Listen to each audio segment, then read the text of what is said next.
absolutely, couldn't figure out what went wrong. Evidently, we need a teacher who is going to help us, figure this out. But, many apologies for this, terrible technical glitch. I think the video is still going to be somewhat patchy. I don't know whether it's bandwidth issues, but please bear with us if the video is a bit patchy. I hope you can hear me now. So I'm just going to, start off just to say, welcome again, because we absolutely, have lost half an hour of our presentation time.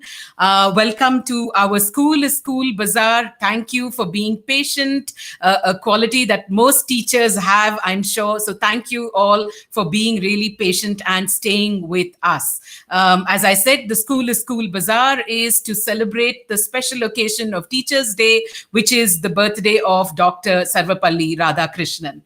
And I'm going to, get started with the first recommendation, which is what I was making when we experienced a technical glitch. This one is one of my favorite books from our collection, Who Will Teach Emperor Akbar, published by Ekalavya and created by the Avehi Abacus team.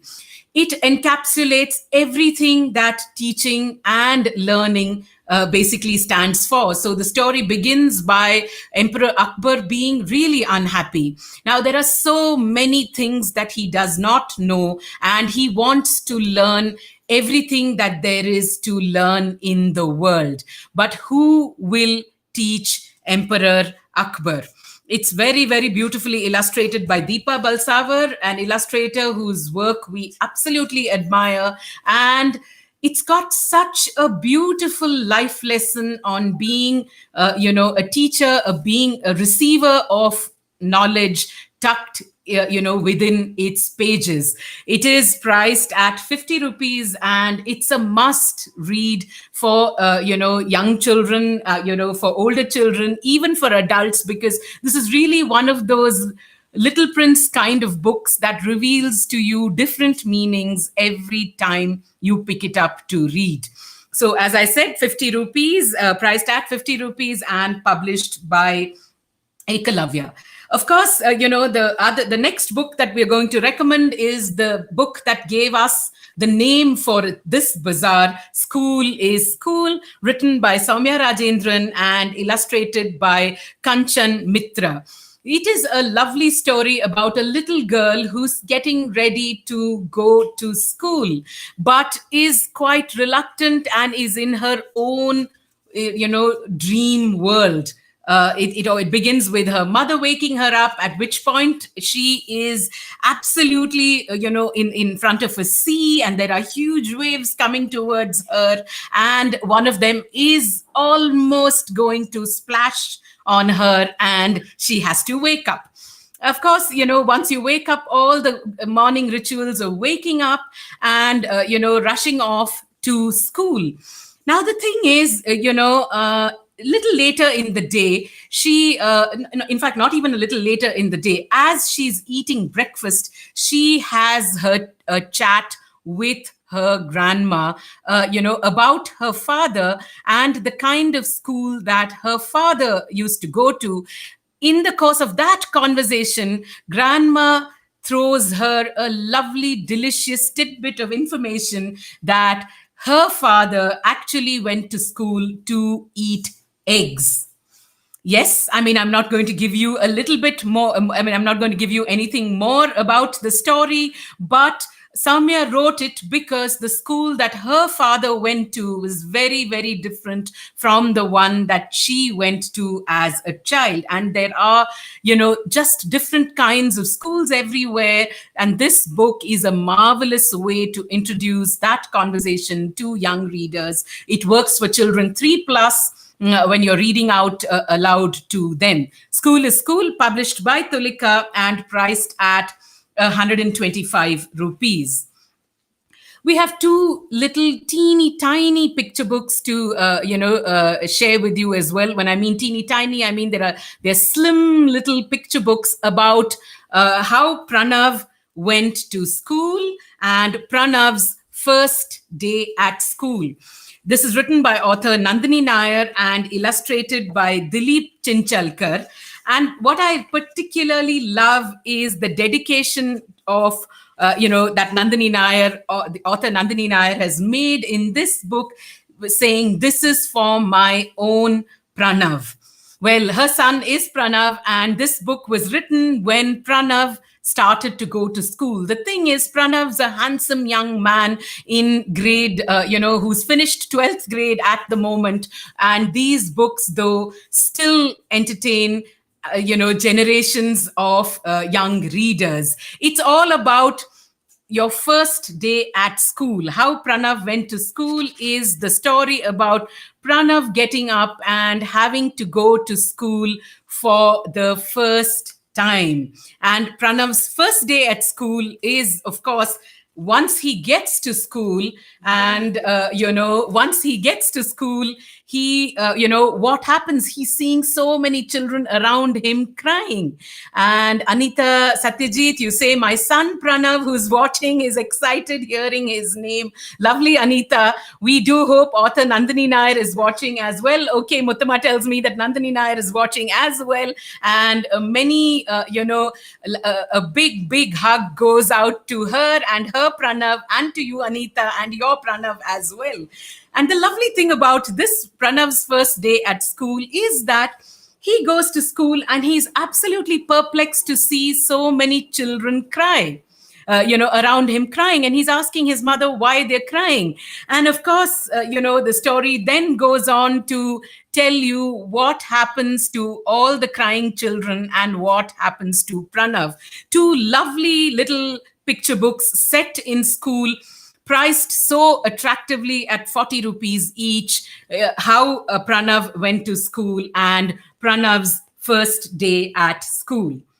We definitely recommend these picture books for our youngest readers. Yes, Nandini, we're delighted to know that you're watching. And like I said, a big hi and a big hug to you and your Pranav, who was the inspiration of these wonderful books. The next little picture book that I'm going to recommend is a lovely little board book called While I'm Away, published by Little Latitude. It's such a beautiful little, board book set in the world of two siblings, Anahi and Veer. Now, Anahi is going away to school for the first time. This is her first day of school, and this is what she says. The book is nicely done in rhyme. It says, "My first day of school, and while I'm away, do not touch my things and make sure to stay out of my room, away from my toys, while I spend the day with big girls and boys." Of course, just like what an elder sister would tell a younger brother. And then it goes on to, tell us about Anahi's day in school. What happens as she goes to school, what happens when she's doing various things there. Does she really miss her little brother Veer? And what about Veer? Are the toys staying put where Anahi left them? It's such a charming little board book that one takes a story into school, but also shows the wonderful bond that two siblings can share. This one called While I'm Away, published by Little Latitude, written by Christy Olson Kennedy, illustrated by the one and only Prashant Miranda, priced at 375 rupees, available at a special discounted price at our Bargains Buzzaar. Like I said, please do visit our website, www.funkyrainbow.com. Do click on bargains, and the books that we are, that we've selected for this week are all up there at special discounted prices. Shall we just say a quick round of hellos, Muttama? before I get on to my next set of books. I know many of you have been here and were waiting patiently. Thank you so much. We might end up extending the bazaar a little bit beyond 1 o'clock today. Please bear with us because we have so many books to talk about and so little time. Hi, Anita Satyajit. Absolutely lovely to see you here this morning. Anusha Sundaram, absolutely a pleasure. Thank you for featuring Funky Rainbow in Scholastic's book stories. We are really thankful for your support, for Scholastic's support for independent bookstores. Mom, Geeta, Mani, everybody at Funky Rainbow wishes you a happy Teacher's Day. And sure, yes, happy Teacher's Day to you, Mom. Thank you for surrounding me with books at every single point in my life. Those are the best gifts that you could have ever given me. Hi, Arunji. Hi, Anam Fatima, also a teacher who used to work with Teach for India. Wonderful that so many of you educators are joining us here this morning. Jomi George, Chaya Srivatsa, also a teacher joining us from Mysore. What a pleasure to have you at our bazaar this morning. Sumitra ma'am, absolutely a pleasure. We can't tell you how much the community of teachers and educators across the country support us in so many ways. You know, when you're in touch with schools and you want to take your reading programs to them, yes, you know, all our initial discussions are often with the school management, but the true joy of reaching books to, to the students comes from the fact that so many of you teachers love books yourself. Divya Purandar, you said love your theme-based bazaars, something to look forward to on Saturday. Keep it going. Thank you so much for keeping us going with all these enthusiastic comments. Preeti Ramchandran, you had this wonderful comment right at the beginning of the show before we experienced the technical glitch about Funky Rainbow helping you build bridges, with your children using Indian children's books. That is precisely what we want to do. We want to facilitate, the discovery of books, across the country. More and more parents, teachers, educators, uncles, aunts. There are these wonderful books here waiting to be discovered, and we do hope that our bazaar, a small initiative in this direction, helps you find more and more exciting books for your children. We have to thank you, Preeti, and so many of you others that are watching here this morning for supporting us in more ways than one. It's not just the fact that you come and buy books from us. You engage with us in conversations. You ask for specific things for your children, and we learn in the process. So in a sense, all of you who are engaging, interacting with us every single day, you are our teachers, because we have to really think of the right books for your reading requirements. Himjyoti Dheer, absolutely a pleasure. Anita Venugopal, so lovely to see you here this morning. Vinita Vishwanathan, a big shout out to a dear friend and someone who's with Ekalavya. How very wonderful. We began our session, and I'm not sure, you were there right then at that point in time with who will teach Emperor Akbar. I think it's a book that perfectly encapsulates the spirit of both teaching and learning. Thank you so much for joining us at the bazaar.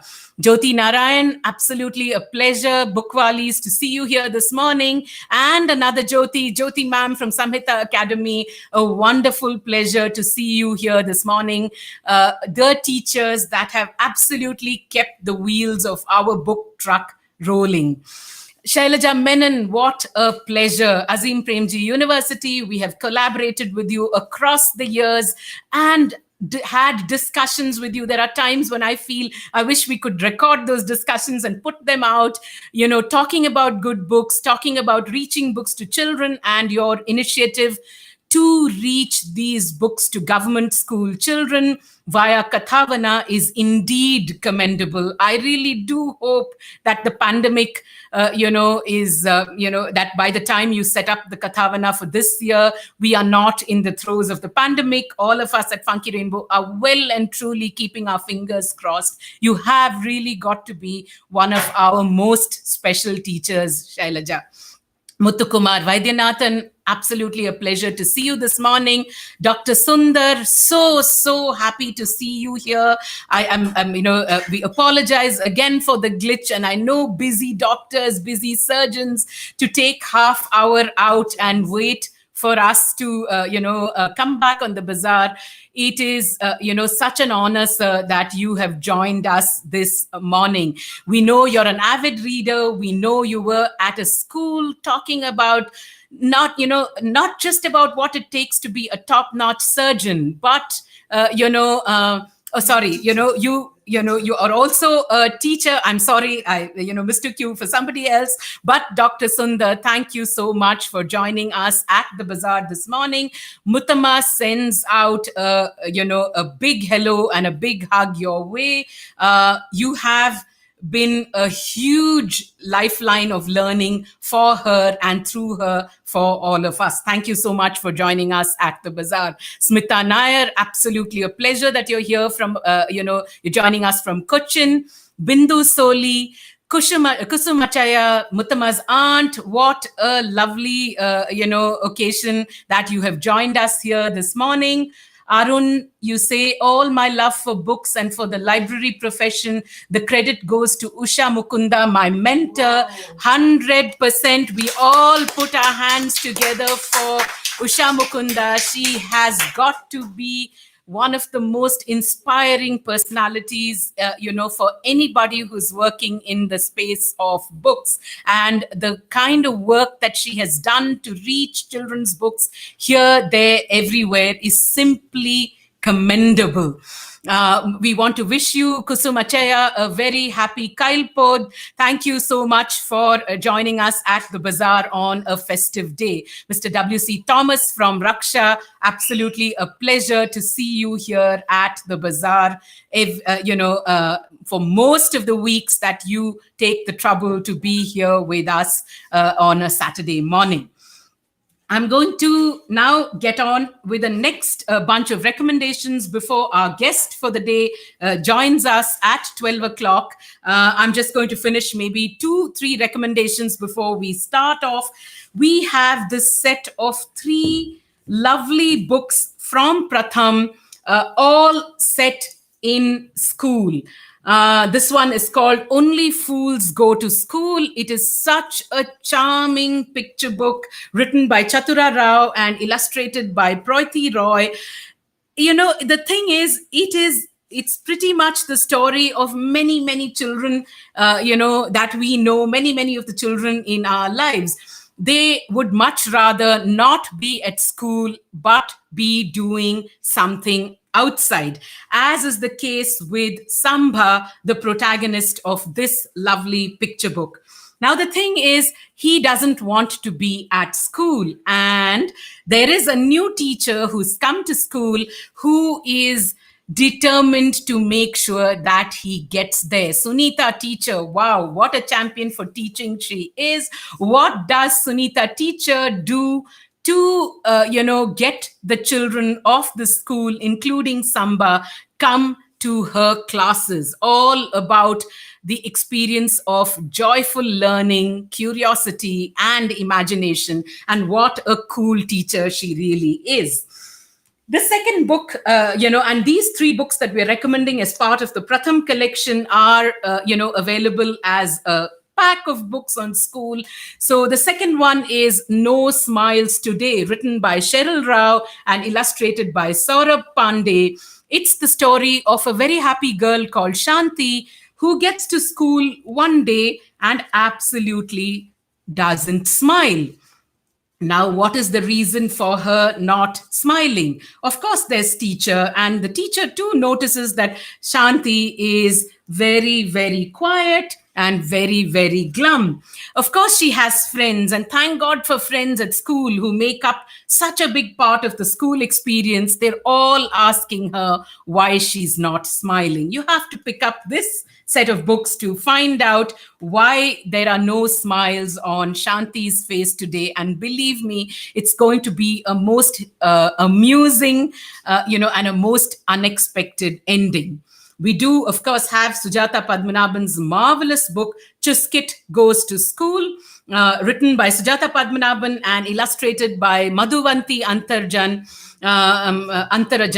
And this is a beautiful story of 9-year-old Chuskit who longed to go to school, to make friends, to learn math, to play games, but could not do it because of a disability. But disability be damned when you have a good friend at hand. And for Chuskit, there is an Abdul. And what does Abdul do to make Chuskit go to school? It's such a splendid, spectacular story of the joy of going to school. So these three books from Pratham, all school stories, which are each delightful and different from each other. And of course, two other wonderful books from our Tulika stable before, I introduce our guest for the day, Music for Joshua, again written by Chatura Rao and illustrated by Satvik Gade. It's a lovely story. I mean, it's a musical story in the first place. It's about little Joshua who loves to play, who loves music and wants to play a musical instrument. But, it's not that easily possible. And I'm not going to tell you why that's not easily possible. Who changes that for Joshua? One day he hears the notes of a guitar, and what he does is he ends up following those notes, only to find that there is a teacher there, a music teacher who goes from house to house to house. And so does Joshua, watching, listening, and learning.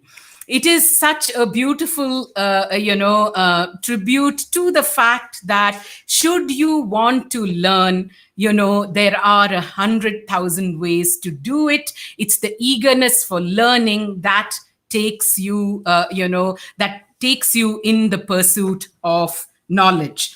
This one is priced at 175 rupees. We would recommend it for 6+-year-olds. Music for Joshua by Chatura Rao and illustrated by Satvik Gade.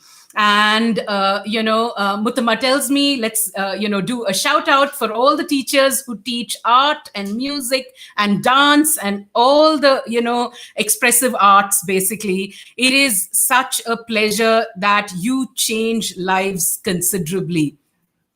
You change lives, considerably.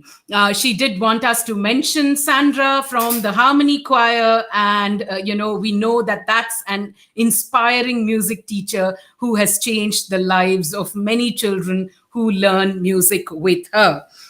Now, my last book before I introduce the guest of the day is a lovely one set in school called Kali and the Rat Snake, written by Zai Whitaker and illustrated by Srividya Natarajan. It is a beautiful book about a boy called Kali who's a bit worried to go to school because he is so different from the other children who come to school. Kali is an Irula boy. The Irulas live in Tamil Nadu, in the shrub jungles of Tamil Nadu. And of course, I can see Arun, you say Kali is my favorite. How wonderful. It is a lovely, lovely book. Now, Kali's father is a snake catcher. And, Kali is wondering, what are the children going to think when he opens his lunchbox? What are they going to think about the way he looks?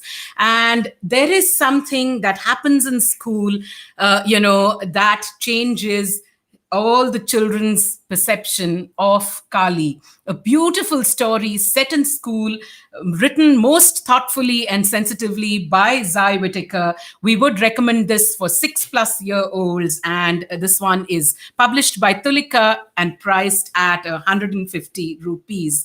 In fact, one of the blurbs of the book says the sensitivity of the narration and the beauty of the illustrations make this book a really invaluable gift for any child, and I would add any adult as well.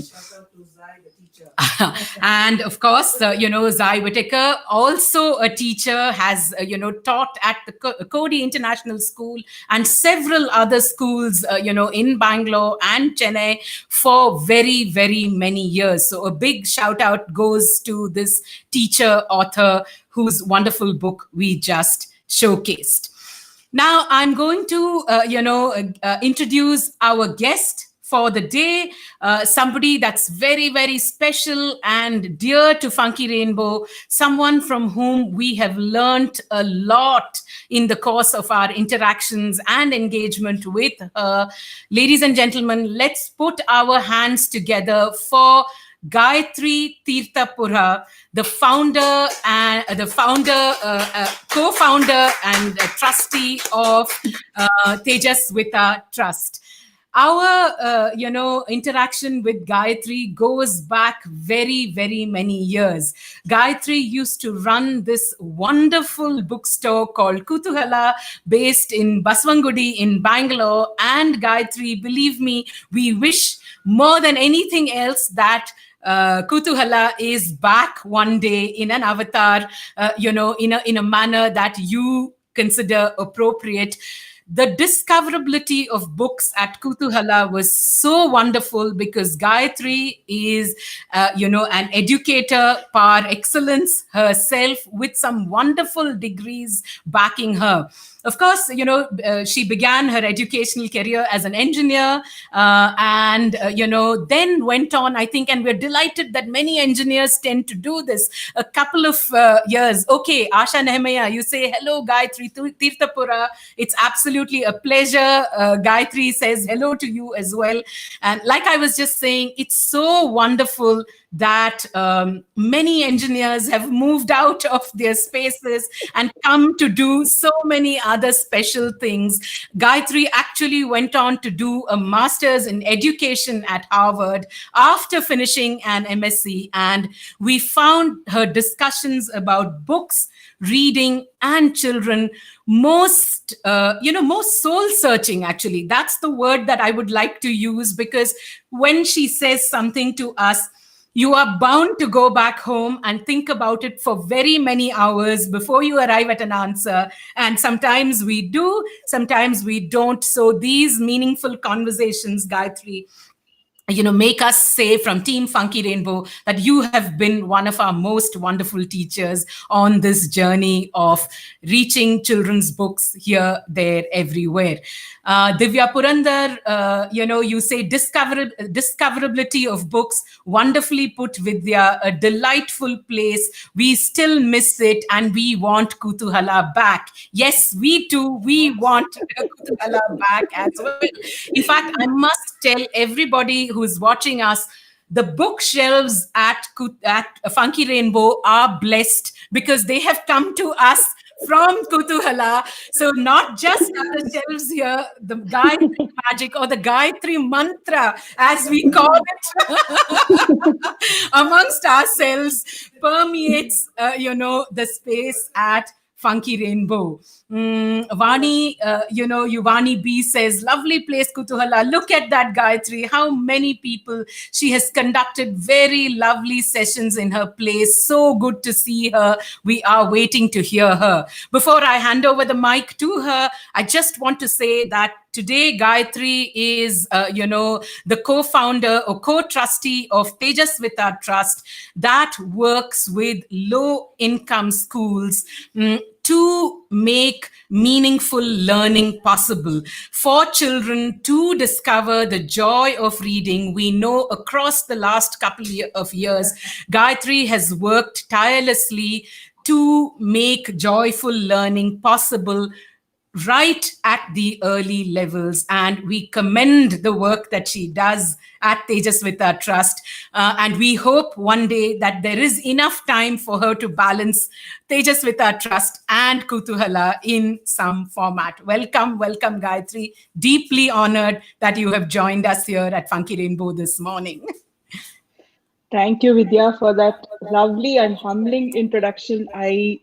I'm just so excited to be here because it's giving me an opportunity to talk about books, children's books, which I love doing. And you brought back very fond memories of our Kutuhala days. And I think like we learned a lot from each other. And that's what I think about when I think about our partnership, Kutuhala and Funky Rainbow. We were teachers to each other's and we were learners. And that's, we never, I mean, though we had many selections which were competing with each other, I don't remember even a single thought in our minds where we thought ourselves as competitors. We always looked for ways to partner and collaborate, and just we had that single-minded goal to get children to fall in love with books, right? So I remember our days very, very fondly, and thank you so much for this opportunity and that humbling introduction. It is Yeah, absolutely fabulous, Gayatri. And as you said, it's the spirit of and collaboration. Yeah, go ahead. I just also wanted to just wish Team Funky Rainbow a very, very happy Teachers Day, and all the people in the session today, happy Teachers Day, because I think the essence of being a teacher is about, you know, creating that wonderful environment for the child to learn. And you can be a parent, school teacher, any role you can be a teacher. So wishing everyone a very, very happy Teachers Day. Wonderful. Wonderful. And, Mutama tells me that we have one member at Funky Rainbow who is grinning even wider than we are all grinning. That is Bharti. Bharti, too, is a wonderful inheritance from Kutuhala. Divya Purandar, you say your staff, of course. So, as you can see, that beautiful spirit of collaboration still continues, Gayatri. Hi, We work Bharti. in the Hi, same Bharti. space. There is Gayatri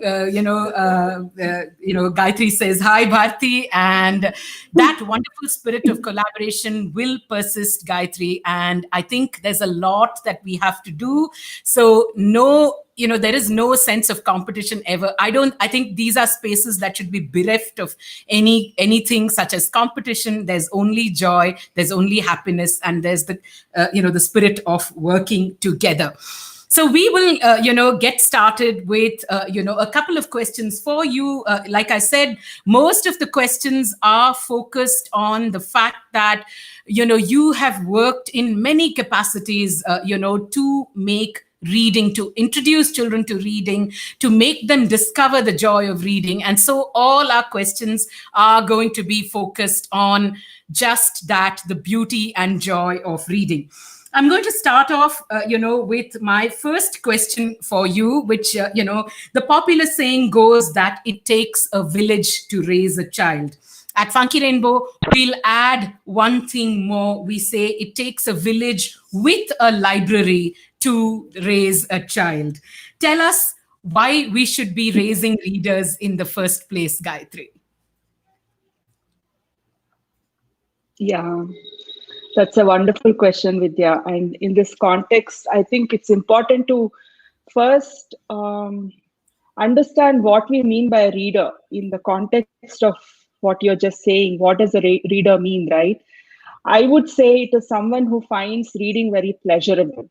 It's so pleasurable for them that a book or a Kindle these days is a constant companion, and they engage with it regularly, not just because they're forced to do it or their work requires it, but they just do it because they love to read and gain knowledge from what they read. And that's who I would define as a reader, because it's important to define that first. And I think those people who are making a significant impact in this world, take it anyone, like anyone who you can think of. It can be your neighbor, for example, who's I have this wonderful neighbor. Like a lot of people come for advice to him, right? It can be some very famous figures like Barack Obama, Bill Gates. They all put up their reading list, and you will find that most people who are making a significant impact in the world, they are readers, right? You can be anyone, even a musician. Like I know a very good musician, and she is also a writer, and she writes about her music, and it helps make an impact on people who don't understand music well, right? And it's not coincidental that they are readers. They are successful because they are readers, right? They are That's impactful because they are readers, I think.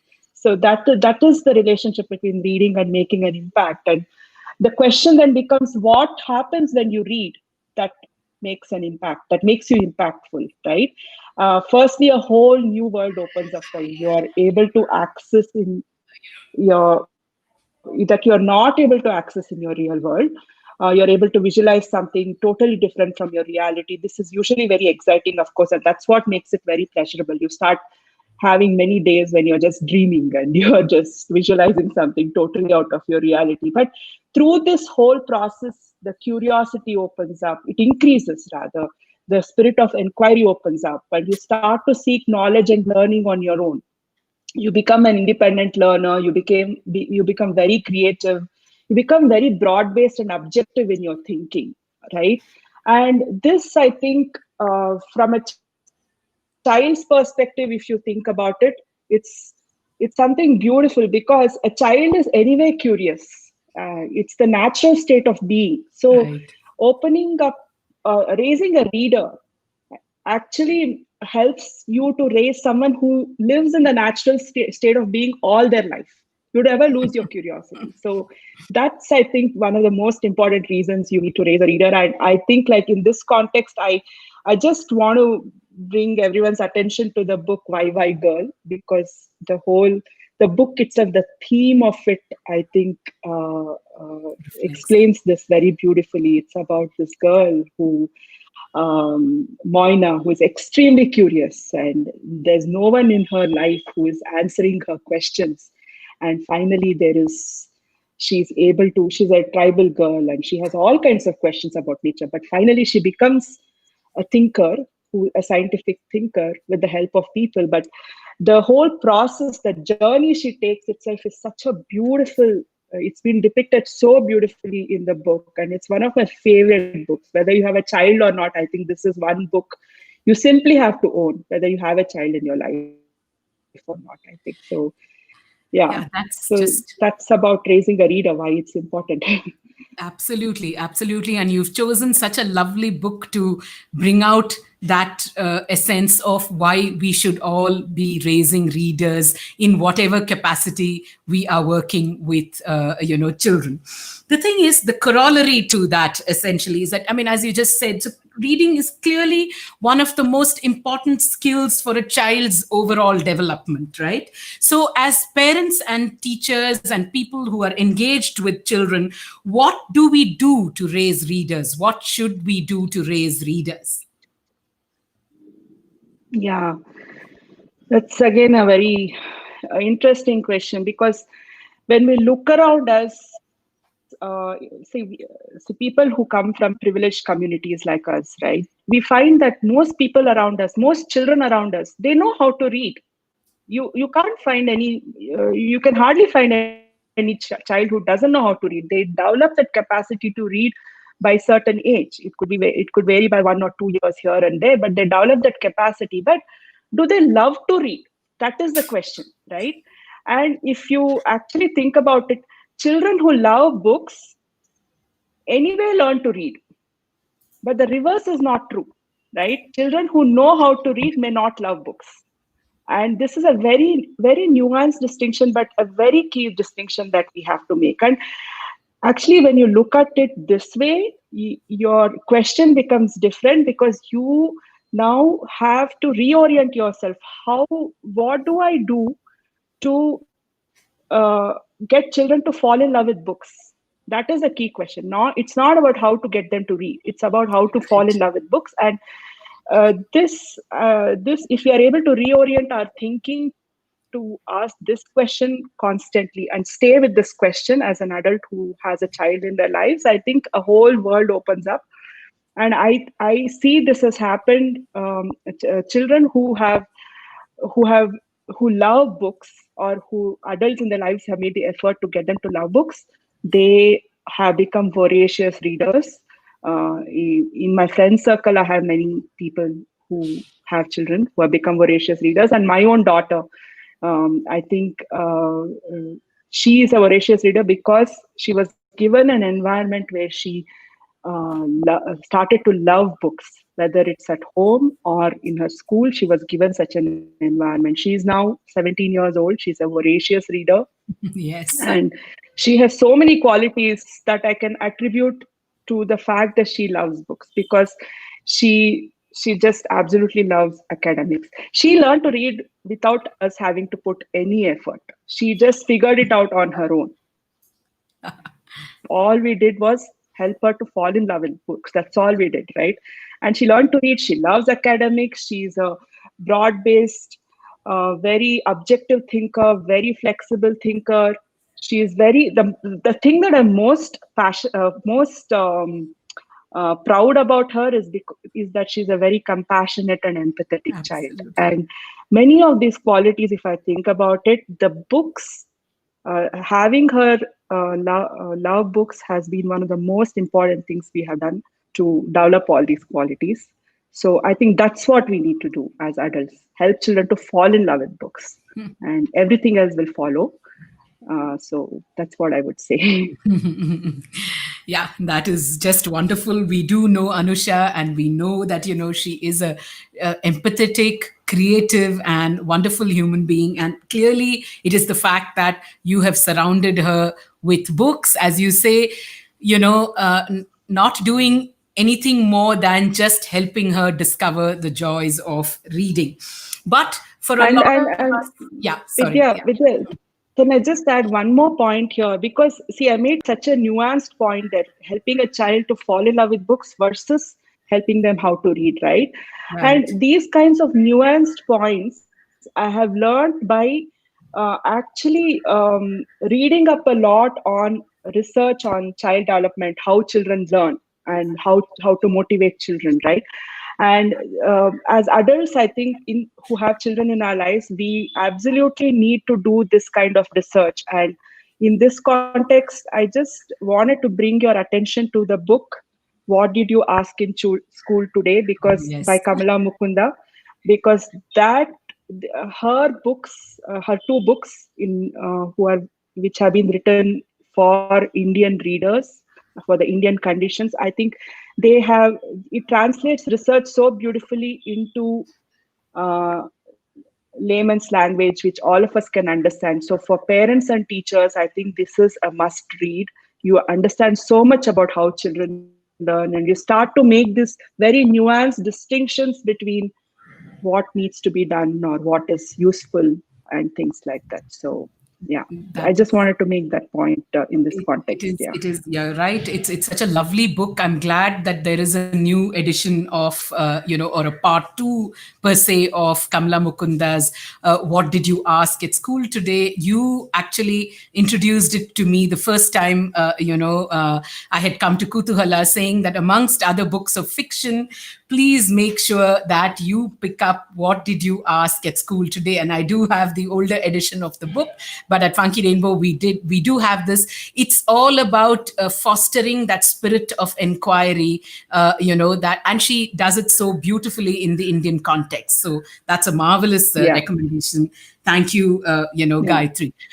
For all of us watching, though, right, what is always a challenge is, how do we do what you are saying we should do? We have said that we understand that it's important to that it's important to raise readers. We understand that that it needs to be done.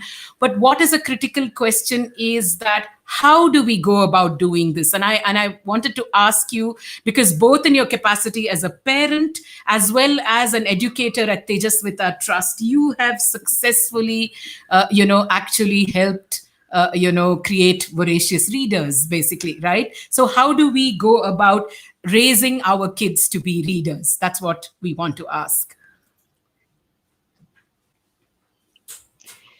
Yeah, I think this question becomes very relevant during our times where our children are growing up. When we were growing up, I think we just left it to chance, right? And That's true. if you by chance got the right environment, you became a reader. And even if you got the right environment, like me, for example, I belong to a family of literary figures and academicians, but I didn't grow up to be a reader. I had to cultivate that habit as an adult with intentional effort, right? So, but so you just left it to chance. There was no research. But the beauty of the time that we live in today, um, I think there is so much research now and so much material that's been developed to raise readers. And one of the key things that has happened for our children today is the development of the picture books. Because, see, earlier we used to uh, read books only after we learned to read. So then the opportunity for falling in love with books has already passed, because that has to happen during your early years. But now you have these wonderful picture books which you can read aloud to younger children and help them to fall in love with books. And when I say read these wonderful picture books, it should be read as many books as you can, read as much variety of picture books as you can, read as frequently as you can, and just surround your children with these wonderful picture books, whether through your local library that you have, if you're associated with one.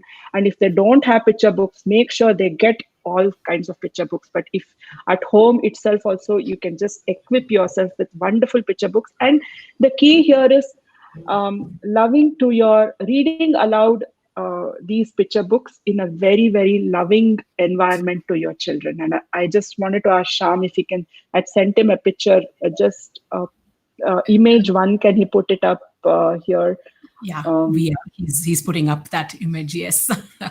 yeah, so this is actually one of my favorite pictures. It's a picture of my brother reading to his niece and nephews and his own son. And it's this is just an example of like that environment you can create. It's just a loving environment sitting on the lap. And here, another, can Sham put up image two? Yes, it's coming up. Yeah. Yeah, image two, and then follow it up by image three. So this is an example of what we have created in Tejas with we work with low income communities. We work with 200 children who have never been exposed to picture books. Believe me, these are all preschool children, 3 to 5 year olds, and their medium, they have not been exposed to English. But this every week we make sure we give them dedicated time where they are exposed to wonderful picture books. We lay it out for them. They choose the books on their own and they bring it to the teachers to read aloud to children, read aloud to them, or they can just browse books on their own, the pictures. And this kind of an environment helps them to just fall in love with books. We see them coming back to us again and again. Idvodi miss, idvodi miss, idbeda miss. I mean, they're making choices and they're just simply floored by the books. And you see them making progress in academics also this way. So reading aloud is the best way to develop the love for reading, and starting as early as possible. Even infancy would be good, I think. That is such a wonderful point. Like reading aloud in loving environment. And Asha Nehemiah says that, what a lovely point made about reading aloud in a loving environment makes all the difference. Divya says many children read off and on depending on what interests them, but they do tend to get carried away with devices, games, etc. How do we wean them away from device obsession? Maybe we should take that question at the end of our questions, basically, but because that is possibly a challenge that many parents face these days. The thing I wanted to ask you, and it's a question that we are asked at Funky Rainbow every single day of our lives: how do parents and teachers choose good books for children? I mean, for us, we grapple with this issue every day, because what's a good book to one child is perhaps not what is suitable for another child. And for a parent or an educator or an adult, how do they choose good books for children? Yeah. So I think here again, understanding the child and what they are interested in is the key here. But two couple of simple things we need to keep in mind for younger children. It should be just picture books, nothing else, right? You also have other factors to consider. If they are not interested, then there is something there which is not working for them, the children. So children are your best guide, whether they are able to express themselves or not. You follow the cue of the child. If they're not interested, we shouldn't be forcing the child to read that book. But basically there are some wonderful books that works for most children there, and those books are usually for younger children. It's books with very bright and colorful pictures, of course, and very simple text, and you progressively move on to more complex plot stories and complex pictures, but that's a very simple formula to follow.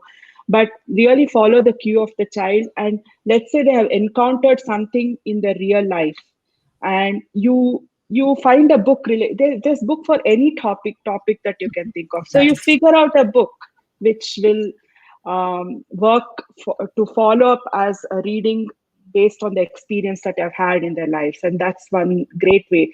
And what I used to do for my daughter is just in anticipation of things that would happen, I used to just hold books, because when an experience has happened, you immediately bring out that book and just read aloud to her. Then the effect is immediate, right? So you know your child, you know your family, you know your environment. So you visit bookstores and you kind of you pick books based on something that you know already has she's had an experience, or you in anticipation of something that might happen, you pick books, right? Or something that is very beautiful, colorful.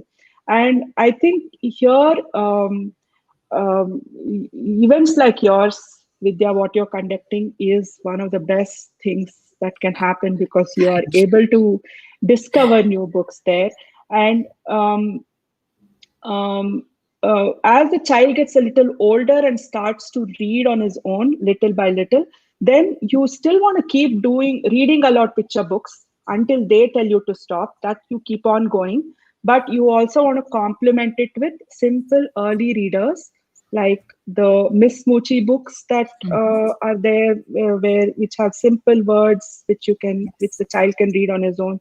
Then you progressively move on to, for example, the hook books, which are slightly more complex. And then the whole books is another great example. That's a first chapter book you can give. I think there are books like Tattoo Pumpkin Peter and Pumpkin. That's right. Yeah. Tiffin Thief. So you based on how your child is developing the fluency, you keep introducing slightly harder ones, not too hard. And in this, you don't want to ask your child to read the picture books on his or her own, because that's usually something where the words are very complex and the child might lose confidence in the reading ability. So you want to introduce early readers and early chapter books then. So these are some simple tips that you can follow, but you take the cue from the child. And there are books like 101 books that children love. 101 children's books we love. Books. Yeah. Yeah. Where, like, that's again one great book where it's already like collated some of the great books together and put it in one place. So you need to keep researching as adults. You have to do a lot of research to figure out based on the needs of your child, whether you're a teacher or a parent. So that's That's such a lovely point, that the point of being the adult who facilitates it. The effort cannot just be to take a book and give it to the child. The effort has to be to understand your children, to keep giving them things that nourish their reading requirements. It is a lot of work, and parents have to invest in it. Sudha, you say, I have two kids, one 15-year-old and one 12-year-old. What should I suggest to them accordingly? Of course, those are specific questions that we can, answer, but we will kind of go on to the next thing. One thing that I can tell you, Sudha, is that we host these bazaars so that books are discovered for children of various age groups. Today, for instance, we started off with many picture books, and once we finish our conversation, we will move on to chapter books, and we will move on to books for young adults as well. The thing is, typically libraries and independent bookstores, really help you match your reading requirements. If you have specific reading requirements, we try to find books that will fit those reading requirements for you. And by trial and error, you will discover what your child enjoys reading. Of course, Divya says, simply ask Funky Rainbow like I do. Well, we know that you don't spend anything less than 2 hours here, Divya. So that is investment of time. That is effort made, basically, right? I Yeah. am going to one of the last question for you, Gayatri, which sort of encapsulates perhaps what Divya was asking for, is that in a time and in a world where we there's so much of stress laid on academics, on grades and textbooks. How do we ensure that our children make time for storybooks? And perhaps clubbing in Divya's question as well, that how do you wean them away from devices that they are addicted to make time for storybooks and reading? Yeah. First, let me take up the first question. I think it all, the first question related to making time for storybooks, right? I think this question is becoming as pro education moves on to more progressive methods, right? One thing that educators are realizing all over the world is education is not linear. You can't say I'm going to just teach facts and hopefully this is what happened. We learned so many facts when we were young, but are we applying any of those, right? So it's a very clear evidence that human brain doesn't learn in a linear way. It learns in a very organic fashion, and what you learn is directly connected to the experiences that you have in your life. And it's very organic, the learning. It just takes some information coming in, connects it to some old experience that you had, and it makes an interpretation.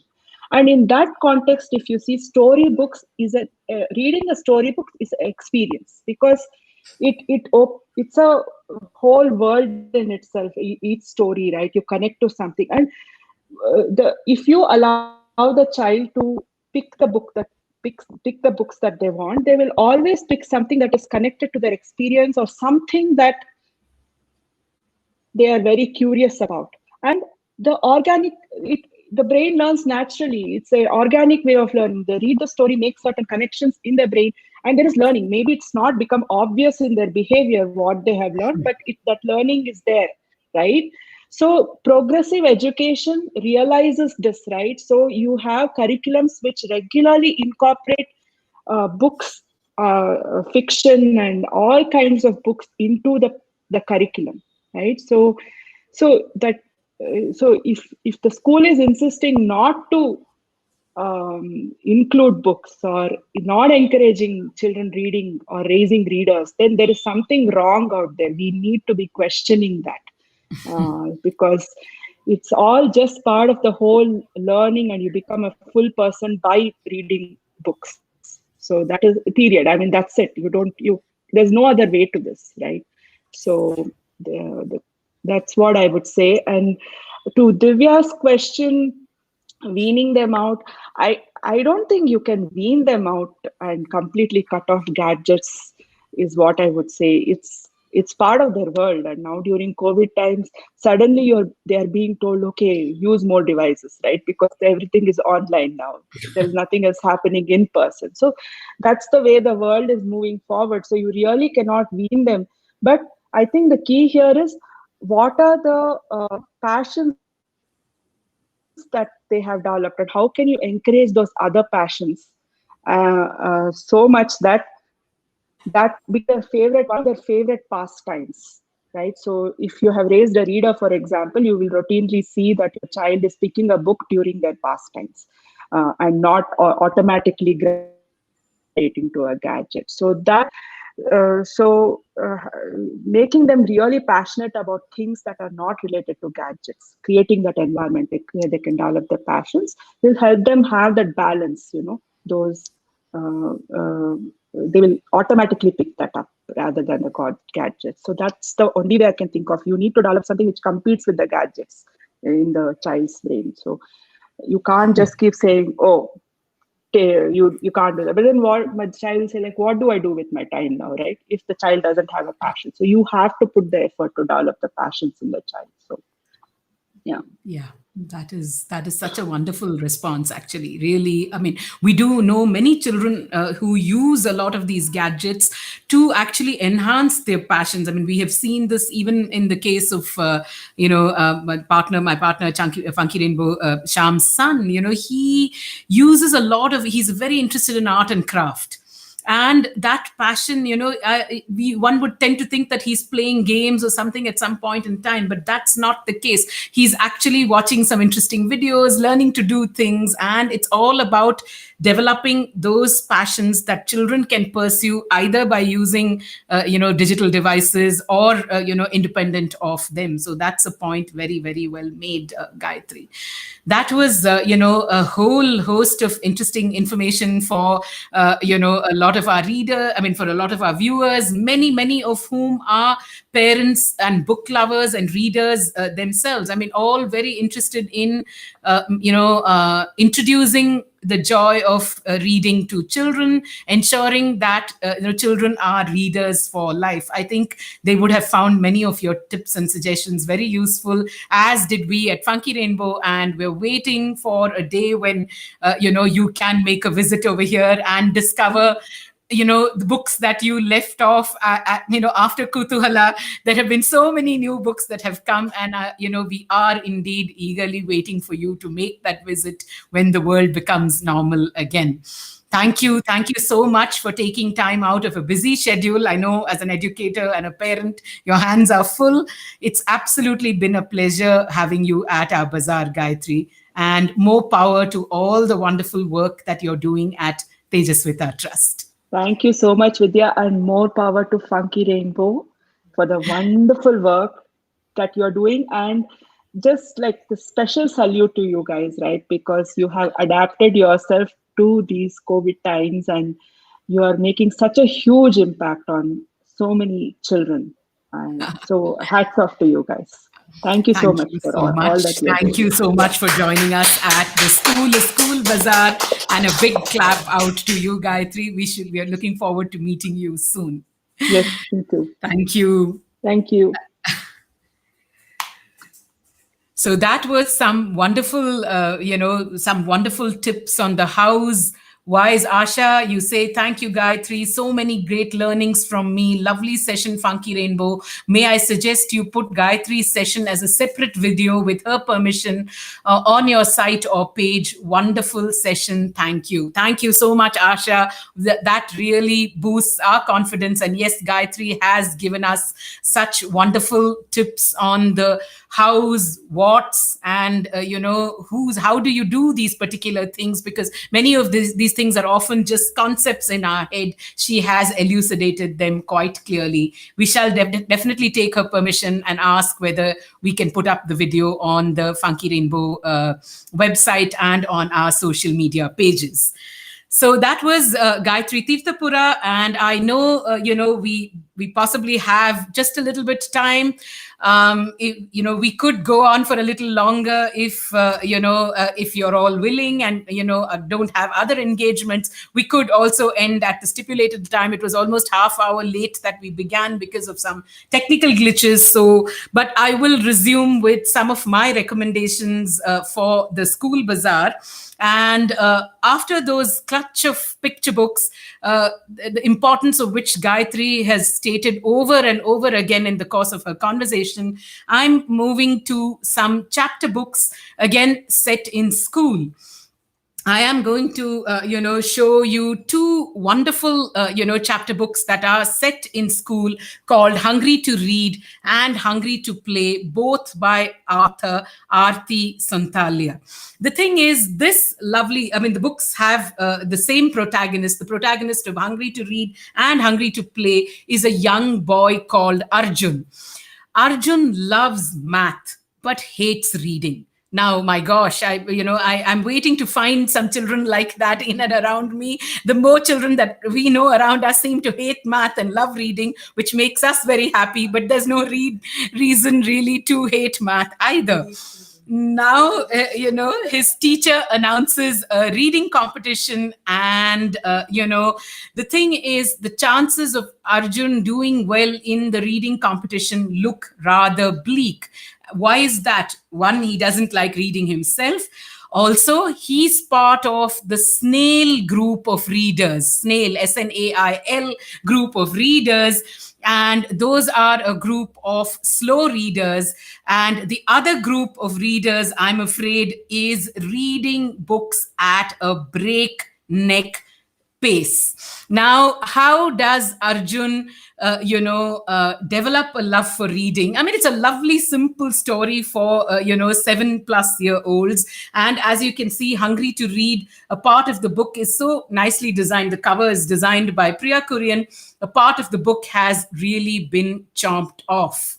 And we do know, I think, from Scholastic that the groups that the teacher has created in this book, the snail group and the bull group, apparently many schools have started making groups based on these groups that the school, in the fictional school in the storybook, uses. But what happens? Does Arjun become a reader? Does he become hungry for more? This one too is set in the very same school. It's a pair book basically, and his classmates who are also there in this in Hungry to Read also make an appearance in Hungry to Play. In this one, he breathes, eats, sleeps tennis, and but suddenly, because he's breathing, sleeping, eating, reading tennis, his grades in math start to slip. And his parents, being parents like all of us are, tell him very clearly, tuitions first, tennis second. Okay. Now, what does Arjun do at this point? Is he able to come out on top of his game? How does his school and how do his friends help him? Two lovely chapter books, as you can see, not very many words on the pages, and peppered with some illustrations, here and there. This one, Hungry to Read and Hungry to Play, both published by Scholastic and, priced at 195 rupees each. There is another lovely, chapter book that, I'd like to introduce you to. This one is again by Aarti Santalia. It's called Big Bully and Me, and it's part of that series, the whole series. This is what Gayatri was talking about, moving from picture books to, books with a little bit more text, which are perhaps like the Miss Moochie early readers, or, even the hook books that Duckbill has brought out, and then making the progression to whole books. We would typically say, 7 to 8, 7 to 9 years for these books. This one is a lovely book, again, set in a school. Krish, the protagonist of the book, has to give a speech and at school, and he's very worried because he stammers. Now, what's worse is his partner in that speech, in the speech competition, is basically the biggest bully in school. How does Krish get himself out of this mess? It's so well set in school, friendships, friends, teachers, and the whole, ambience of school, with all its flaws and its lovely features presented so well in a simple little whole book, Big Bully and Me, written by Aarti Santalia and published by Duckbill. So that's another chapter book that is very, very nicely set in school. I'm going to recommend, one more. This is also from the Miss Moochie series. This one is called The Dog Who Taught Me Math. There, teachers of all kinds everywhere, basically, and it doesn't matter. You learn from everything in life. You could stand under a tree and learn something in life. You could be playing with your pets, you can learn something in life. You could be with your parents, you could be, at a museum. There's just so much to learn in life. This is one of the Miss Mochi books, but it's not part of the early readers series. As you can see, it has got more text and fairly large illustrations. This is written by Sonali Shenoy and illustrated by Tanvi Bhatt. It's the story about Parvati. It's a Parvati who loves her mother and listens to everything that lots of people in her family says. She loves going to school. She does everything right except math homework. She struggles with it every single evening, and is absolutely, and her family is not able to help her at all. A girl who's so bright and so open to learning many things, why is she struggling with her math homework day after day? An unlikely character in the book, an unlikely character in Kutti, who's her neighbor's retired police dog, absolutely unravels an aha moment for Parvati. How does Kutti, do this for Parvati? How does Kutti, make her deal with her math woes? It's a very gentle story. It's beautifully told and very nicely illustrated. Absolutely works for children, 7+, published by Miss Moochie and priced at 150 rupees. We move to another, unusual book in our collection, published by Bukosmia. This one is called Yaksha. Now, the story, of course, Bukosmia has published it along with Yaksha Degalu, who is an organization that supports and that sort of propagates the beautiful art of yakshagana in Karnataka. Not just in Karnataka, of course, all over the country, but the beautiful art form of yakshagana. Now, how do we tell contemporary children about some of our fabulous performing arts? And that's what Bukosmia has done in this book called Yaksha, which is the story of 8-year-old Yaksha, who's a new boy in class. The thing is that, he has no friends. He feels there's nothing that he can do that is special in any way. And I'm sure lots of our children identify with that feeling when they go to school. Even when we showed you the picture book Kali and the Rat Snake, that child is scared of going to school because he's different and he feels that his classmates will not accept him. In this case, Yaksha just believes that he isn't special at all. Till one day, there is a contest in school where you have to be your own superhero. It is Be Your Own Superhero Day at school. And just before that day, Yaksha discovers a 200-year-old secret that he is the descendant of a great 19th century Yakshagana dancer. I'm not going to give away more about the book, but it so beautifully introduces a wonderful art form while situating a story in contemporary times in a contemporary school. I think it is absolutely like two birds with one stone. The concept, you are reading a wonderful school story of a boy who learns how to belong in a school, and also you get introduced to an excellent art form, and an art form that requires much support and patronage. In fact, all the proceeds from the sale of the book, I think, go to Yaksha Degalu for them to support Yakshagana performers.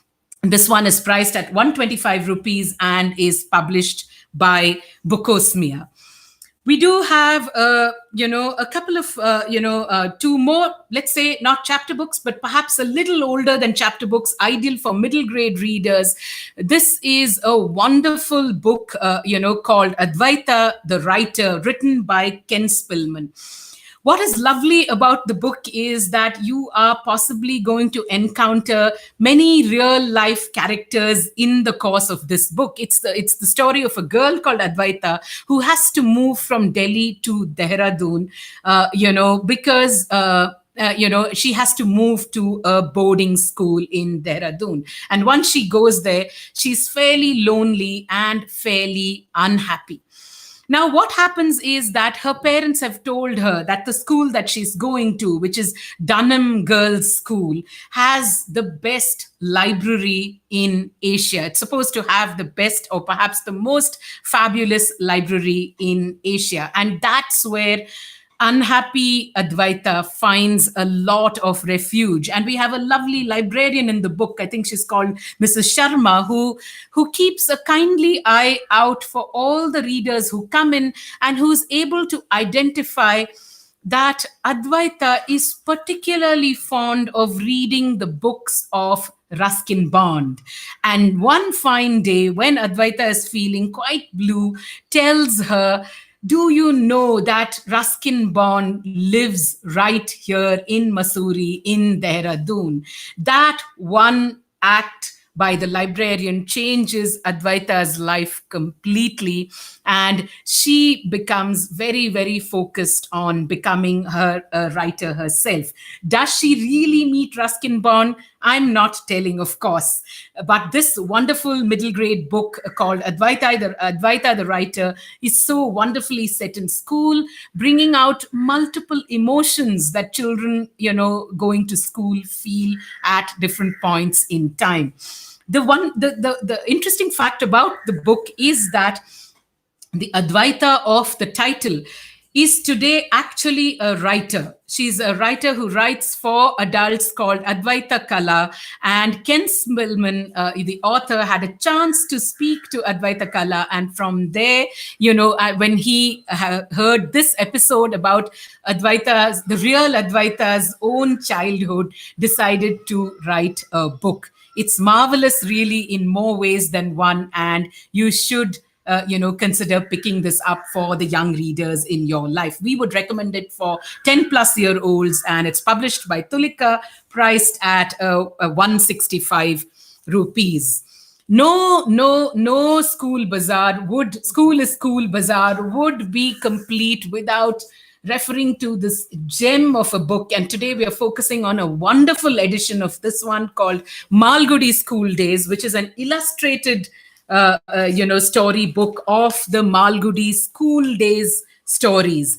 Beautifully, of course, R.K. Narayan. I don't even have to say anything about the wonderful writing of R.K. Narayan, but this one has been so beautifully enriched by Lavanya Naidu's illustrations.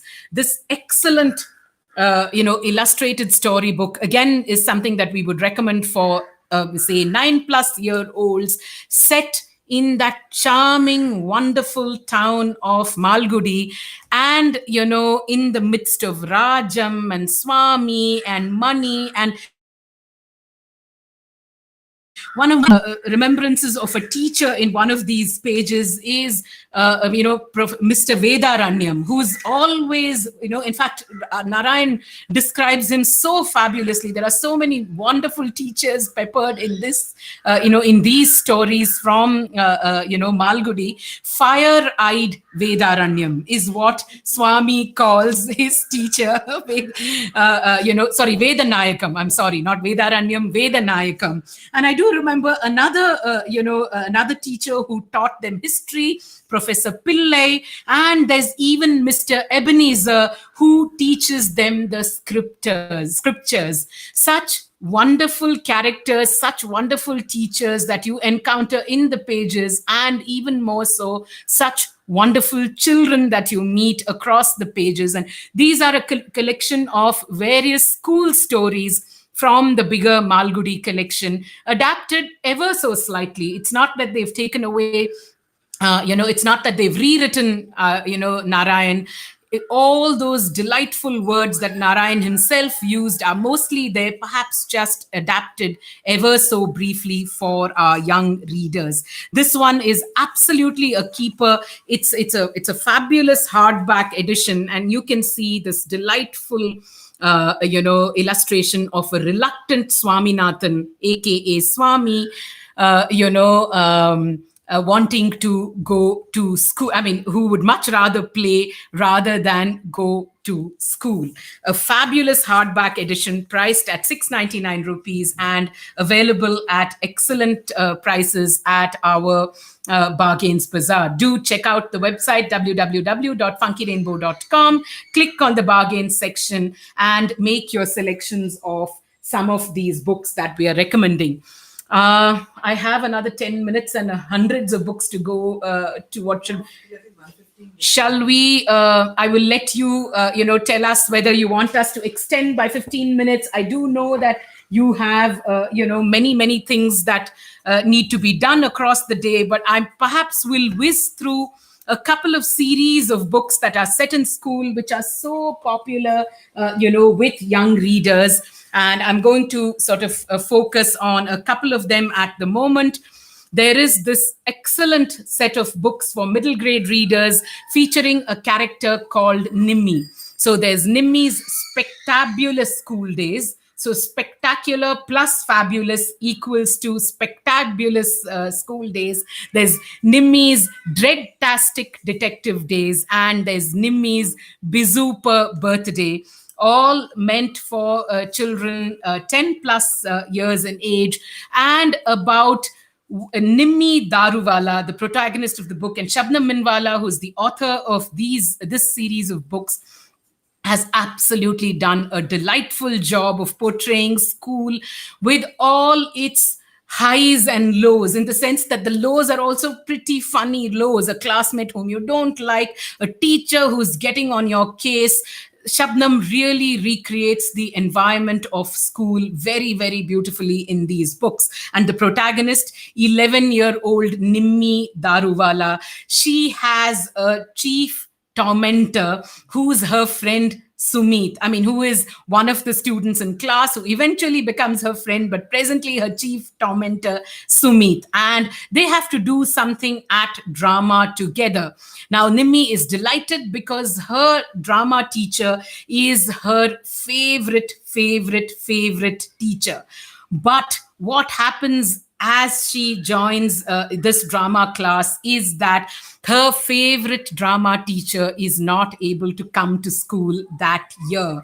And in her place comes Miss Atmaja. Oh my God. The less I say about Miss Atmaja, the better, basically. That's what is charming about Shabnam's books. She has so many characters that we can easily relate to, especially many of the teachers who, whom the children, dread in many ways, but also love eventually. Fantastic set of 3 funny, humorous, books featuring Nimmi Daruwala, who of course hates her surname to start off with in the first place. Each one priced at 250 rupees, and absolutely sparkling books to give young readers. Another series of books that we would love to focus, that we, absolutely enjoy telling young readers about, and again, 9 plus, are these fabulous 2 books written by Samit Basu and illustrated by Sunaina Koilu. These are sort of in the form of recollections of Stoob, who is a 5th grade boy. And I can't tell you, Samit writes with such humor that this is literally a laugh out loud account right through. In his first book, which is called Testing Times, and as you can see, this lovely, the illustrations by Sunaina Koilu. Look at the grumpy Stoob right on the cover of the book. And there are these really wonderful, lively illustrations right through, which literally bring the characters alive for us. Now, in the first book, Stoob, and Stoob is a nickname, so we're going to let you find out what his full name actually is, which will also make you chuckle out quite loud, I assure you, is about this one. Testing times is, of course, about that one thing, writing a test or an exam. Stoob has, of course, taken time off and chilled out, and it's already February, and he's just not prepared for his exams. But his two best friends, Rehan and Ishani, who have also been playing merrily with him right through, suddenly become two goody two shoes. They start studying diligently, and now Stoob just doesn't know what to do. How on earth is he going to ace the exams without studying? There's not a child that will not, who's probably 9, 10, or 11, that is not going to understand the context of the school or, Stoob's predicament. And this is really an absolute laugh riot. In fact, there is a lovely, one could safely call testing times a laugh riot, says a review. Also, I remember thinking while I was reading this book, and each one, the second one in the series, which is, the second one in the series, which is a difficult stage, and the third one in the series, which is mismatch, mayhem, all set in school situations. And at the end of reading the book and chuckling all through, here's the thing that I really thought, that there's, what Stoob thinks every time in his head is probably what every 9, 10, or 11-year-old is thinking when, she or he is at school. So an absolute, delight. You must consider picking these ones up to really brighten up your day and to introduce this whole giggles and chuckles from virtually reading every page, which both the text and the illustrations contribute to. Each one priced at 195 rupees. And like I said, I was just telling Muttama and Sham this morning, surprising how many school books are series.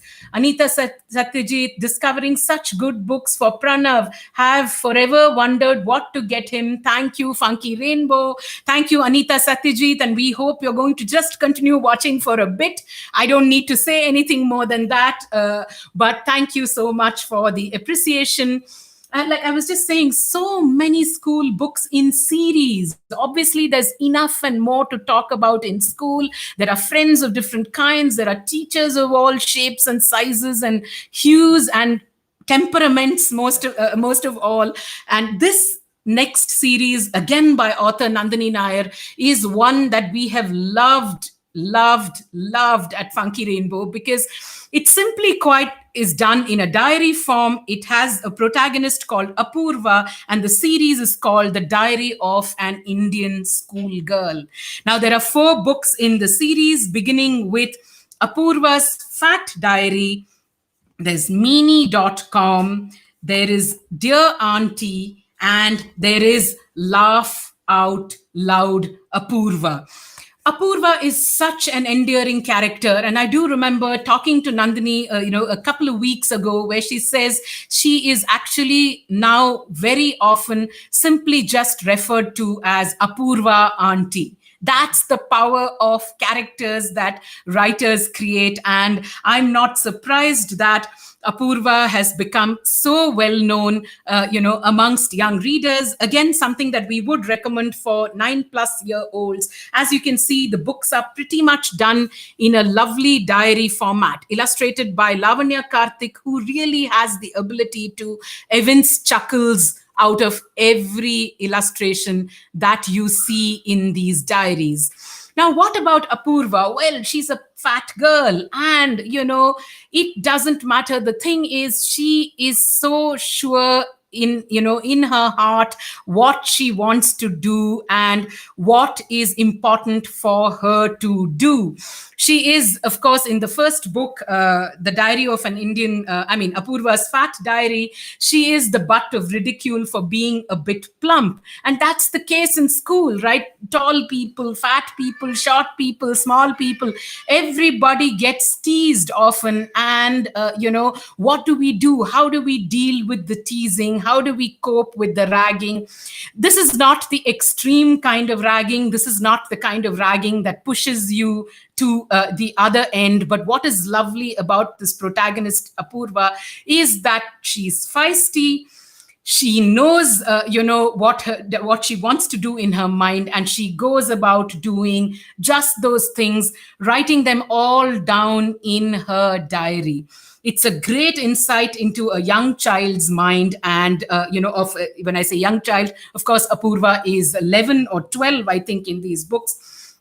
12, yes, 12-year-old Apurva Joshi. And she is recollecting everything that happens to her in school, in these diaries, in the course of different adventures. Now here in this one, she's cataloging 12 special meals that she used to eat in school. You can imagine what a laugh riot those sections of the diary will be. There is, of course, a mysterious meanie in school. And in this diary, she is focusing on this meanie, the big A, as they're called, big A, the leader of a group, like an online site that has been set up called meaning.com, meaning.com. And who is this mysterious big A who is the leader of this group and asking Apurva so many difficult questions? So each of the diaries are, in this one, I particularly chuckle over this one because she has been designated the agony aunt of her class by her teacher. So that's why, dear auntie, because she's writing an agony aunt, column for the children in school. Such delightful, experiences of a 12-year-old girl. But this could easily be read by children 9+ in years, 9+-year-olds. Published by Mango Books and priced each at 125 rupees. The Diary of an Indian Schoolgirl series. Of course, we have to, we will move on to two brand new books on our bookshelf by Anita Satyajit. We know who's watching the Buzzaar here this morning. So welcome to Funky Rainbow's bookshelves with these wonderful Isapuram tales. Thank you for sending them over to us, Anita. We have absolutely enjoyed reading these two charming books, called the Isapuram Tales. There's Isapuram Tales Book 1, The Chameleon Effect and Other Stories. And there's Isapuram Tales Book 2, Lights, Camera, Action and Other Stories. Small, simple stories to read with illustrations in between. We would recommend this certainly for 10+-year-olds. Now, why have we chosen to focus on these books at the Buzzaar? The protagonist of this book, Dia, she loves her family, she loves her friends, she hates homework, and she has a vivid imagination, and she gets into trouble every single time simply because, much like many children, she believes adults simply don't understand children. Now, there's a protagonist that should appeal to any young reader, I think, because most children we speak to believe that adults simply don't understand a word of what they are saying. Now, the book features Baba. And Baba in this book is a spiritual teacher, one of the most respected men at Isapuram. Now, how does a young child like Dia, when her head is buzzing with doubts, confusions, quandaries, and these are little confusions and quandaries about how you're feeling emotionally, something to do with a friend, something to do, about an intuition that you may have.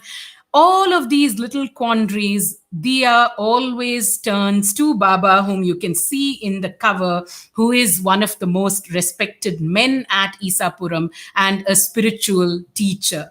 And this is one of those books, which we feel would definitely, reading these stories, would help build a sense of kindness, empathy, the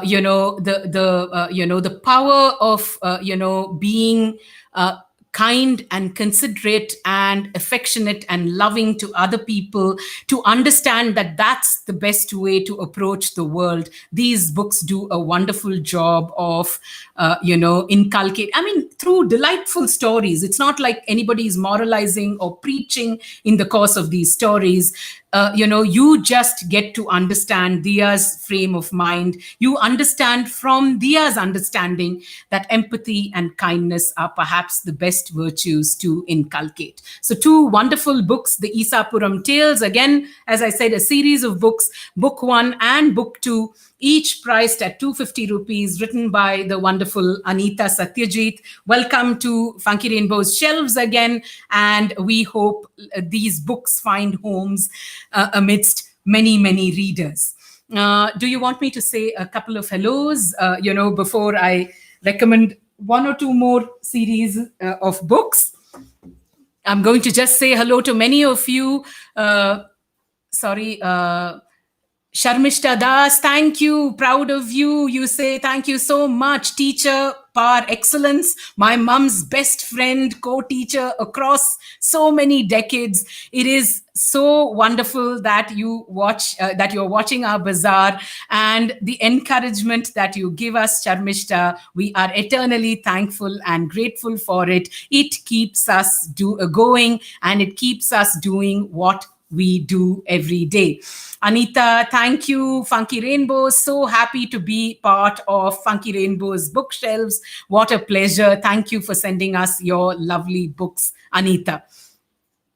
I'm going to, okay, Muttama says, why don't you recommend a couple of more books before, we say hellos and highs to many of you, and perhaps, we can do it after we've done, with recommending these books. But I'm going to talk about another set of books that are hugely popular with young readers. I mean, there is not a single child, in fact, we know that many children come to us quite unfamiliar with Indian children's books. I mean, they do know Narayan, they do know Ruskin Bond, they do know a couple of more writers at the moment, perhaps Sudha Murthy, but Khairun-Nisa is one writer whose books just appeal to children 10 plus year olds, or maybe even 9 plus, depending on their reading levels, simply because her character Butterfingers, I think, who first appeared in Tinkle and was so popular with readers,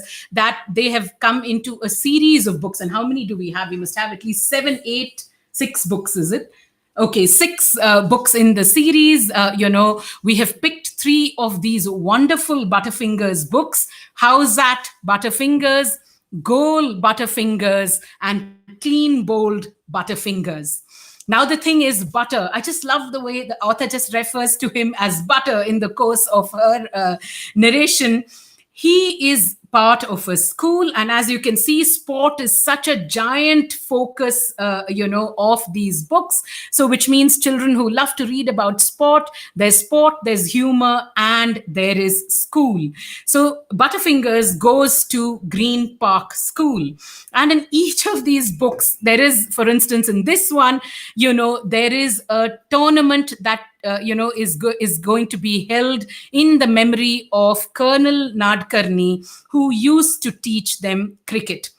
Now, the thing is, what happens as part of that tournament, Amar, who is Amar Butterfingers, basically, all the ups and downs of organizing things at school together with friends, all the things that need to be done, all the squibbles, all the squabbles, all the little fights, all the little disagreements, and all the little happinesses all come through, especially because the story is centric on sport.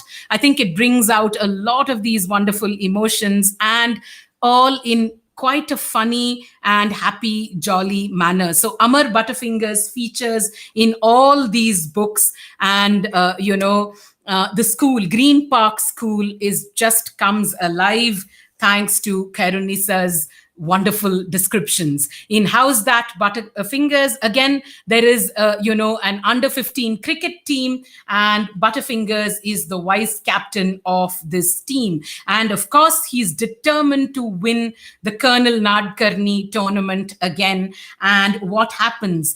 but the star all rounder of the team breaks his hand just before the match.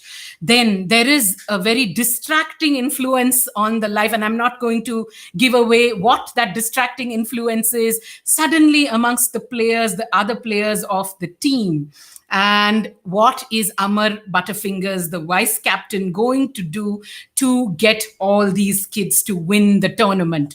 And of course, this is a football story, again with sport at the center and several escapades in school that really have you chuckling and grinning. And it is, as I said, there are not that many children who come to us at Funky Rainbow. In fact, we had this wonderful experience of a grown up, of a parent who's probably not like a very old parent. When he came to the office to pick some books for his very young son, he instantly pounced on the Butterfingers books himself, saying that, my God, I read Butterfingers as Tinkle. I didn't know that, they've now become books. And I think when his child may have been very young, just a year or two, I think he just delightfully picked up these Butterfingers books for himself. So that's again a series. We have taken the three that are set in schools for our School is Cool Buzzaar. I'm going to maybe just do two more sets of books because we probably will then just run out of time.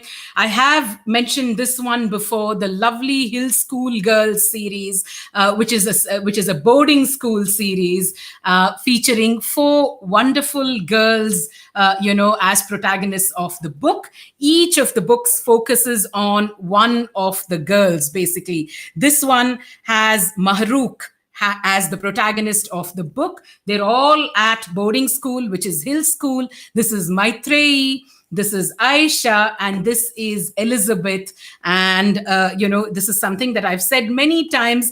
If you put the four books together, they just form a spectacular collage. I'm going to keep it on the table and, show it to you as a beautiful collage, which is like just one picture. Oops, I think I've put it in the wrong order. Sorry. One,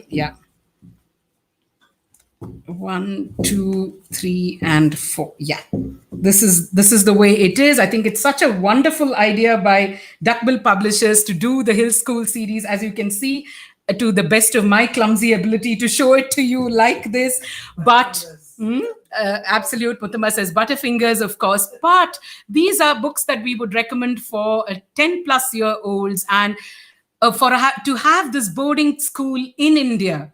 The unique problems of being at boarding school in India, the challenges of being away from home. I think A. Coven, which is, it's a combination of 4 writers who have written these books.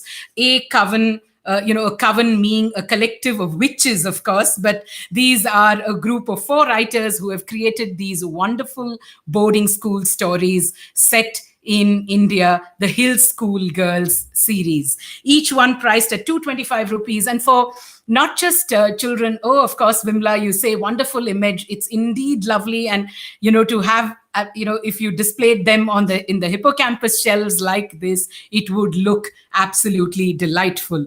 The thing is, these, stories really, I think a lot of adults, a lot of grown-ups too will resonate, the sentiments and the emotions and the situations that the characters find themselves in. And we do know that Enid Blyton too had so many adult readers for her books. Besides children, several adults who enjoyed reading these boarding school series. This is one that I think a lot of adults will enjoy as well. Many parents who have grown up reading the Blyton books are probably going to love this, one set in an Indian boarding school. One recommendation, and we're making this recommendation absolutely on the suggestion. It's a lovely read, but it was brought to our attention by none other than Rahul Dravid's son, who walked up to Funky Rainbow's pop-up at a school, a year or so ago, maybe a year and a half ago, and told us that this is, when he came to us, we were like, what books can we find you? And he said, I'd like cricket stories. And I'm like, oh my God, the apple doesn't fall far from the tree, does it? Basically, right? And when we showed him several sports stories in our collection, many of which he picked up, he made a reverse recommendation to us saying, I simply loved Champs of Devgar by Aditya Sharma. Now, this book really, really takes you back to the times. I mean, it's set in a small town, Devgar, and it is so reminiscent of Narayan and Malgudi because this is again a cricket story. There are a group of friends, Ajay and Akash, and they are individually and together, part of a cricket team, best of friends, but also often getting into scraps of different kinds. Now, they are part of what is perhaps the best cricketing side of that town or district, that is Devgar, and they have to play a critical match that establishes them as the champs of Devgar.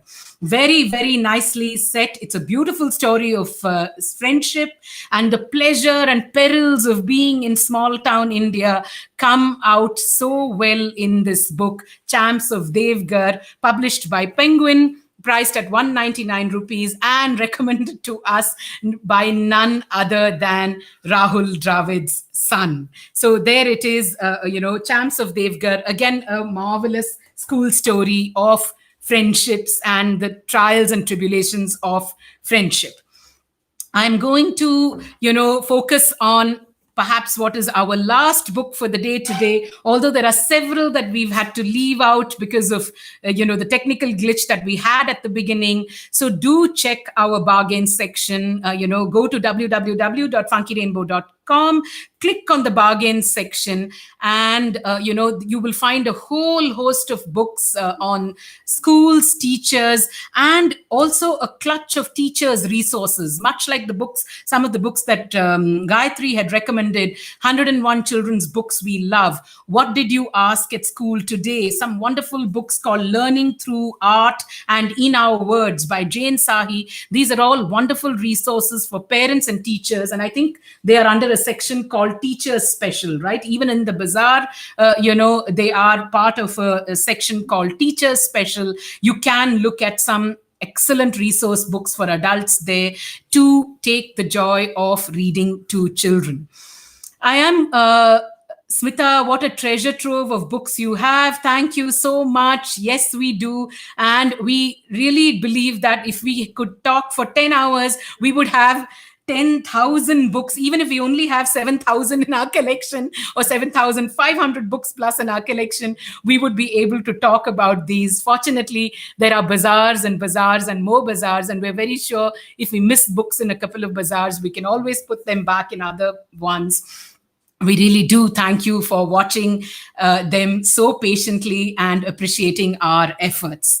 I am going to close the book with, again, a wonderful new book on our shelves called Savitribai Phule and I. This has been published by Panthers Paw. We had recommended this book at our Indie Book Buzzaar, which is the point at time when we were in touch with the publisher at Panthers Paw and were waiting for him to send us this book, which is such a magnificent read. It's probably been the best one that I read last week, definitely.